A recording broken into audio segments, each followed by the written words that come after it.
Hello. As of June 10th, Brazilian protesters in the city of Rio de Janeiro and São Paulo have carried out rallies in protest of the rise in bus fare, which went up by 20 cents. Such protests have continued until today, at the time of the recording of this video on June 14th. You may not have heard of this, that with Turkey and Syria's uprising, it is difficult to keep track with everything that goes on in the world. And eventually, international news outlets might report on what is happening down here. They might do so the same way the national media is doing it now. They might portray the protesters as criminals and vandals and delinquents. It is of extreme importance that the truth reaches you before they do.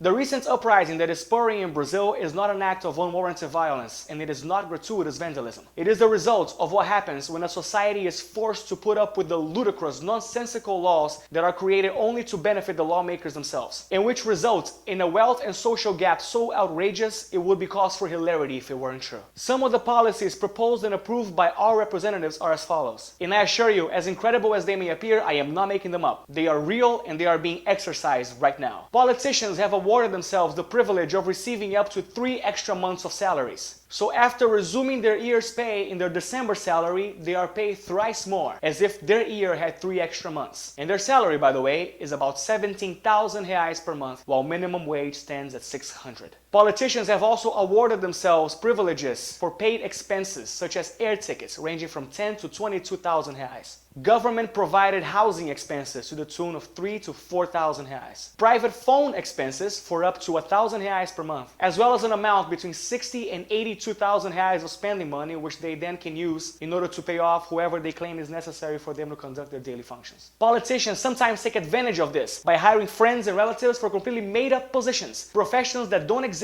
just so they can give them free money for nothing. And once again, while all these things are happening, minimum wage stands at around 600 reais. Politicians couldn't care less about their constituents down here. And this complete disregard for their constituents has resulted in some deplorable situations in health, in safety, in education. It's common to have hospitals that look like war zones, with patients lying about in the hallways instead of in a gurney. Or to have a patient who is in critical condition but is told by the hospital staff to which he goes that the hospital is full, and then being given the order to ride alone by bus, public transportation, to another one. Here, the country that brags about how well prepared and how advanced it is to host the World Cup has such deplorable and horrible and sad education conditions that people have just given up on it. Keeping in mind that a politician here earns 17,000 reais, can you imagine how much the salary of a teacher would be?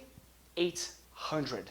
Imagine a person who went to college to exert a profession as important as teaching a generation of children to lead the country in the future, having to only allow herself 200 reais, or rather 200 bucks from your country per week to feed her family. That's how it is down here. And yet the Brazilian capital turns a cold shoulder to all this. While these disgraceful facts still persist and occur, they are building right now, or have concluded building by the time you watch this video, the Mané Garrincha, the most expensive soccer stadium to ever host a World Cup game, at the tune of 1.2 billion reais. 1.2 billion, while people starve in slums and die in hospital corridors. Also, in the subject of preparing for the important events of the World Cup and the Olympics, poor people that live around the areas that are being prepared to host the soccer games of the World Cup and the games of the Olympics have been evicted from their homes in a near Gestapo-esque fashion. The police have marked the front doors of their homes, preparing them to be run over by a bulldozer the next day. And any resident that tries to stand his ground and stay home is being met with crowd dispersion evasion techniques, including gunfire, with total disregard for women and children. And even now, as we speak, a bill is being discussed that will render the Supremo Tribunal Federal, the government body that is responsible for keeping politicians in check, completely useless. If this law is accepted, then politicians will run free and be able to do whatever they wish to without anyone to check on them. This is absolutely unacceptable. It has gone on for too long and people are sick of it. Only this time something substantial can be done, and that is where you come in.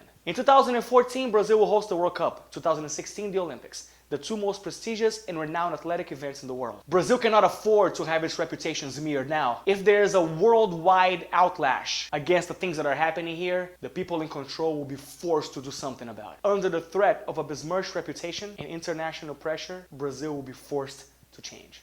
We're not asking you to do too much. Just please post something about the facts we have just told you in your Facebook wall or Twitter feed. Also, if you want to research in the internet to see if what I'm saying is true, go ahead and do so. As well as the recent riots that are happening in Brazil, in the cities of Rio de Janeiro and São Paulo, you can research them as well and talk about them. Write about them in your Facebook wall and your Twitter feed, along with the hashtag ChangeBrazil. Then tell your friends about this video and share it. Continue sharing it on Facebook, on the Facebook wall and the Twitter feed. In fact, I would like to beckon every vlogger that exists in Brazil that may see this video, and by extension every vlogger in the world that sees this video, to talk about these issues. You don't have to talk about this video in particular or talk about me or the channel if you research whichever it is, but please make some noise about what is going on down here. If you wish to help spread the hashtag below, feel free, it would be awesome, but if not, whatever. Just please make some noise. Something great might be happening here now. Please make it so that we don't let this moment pass us by.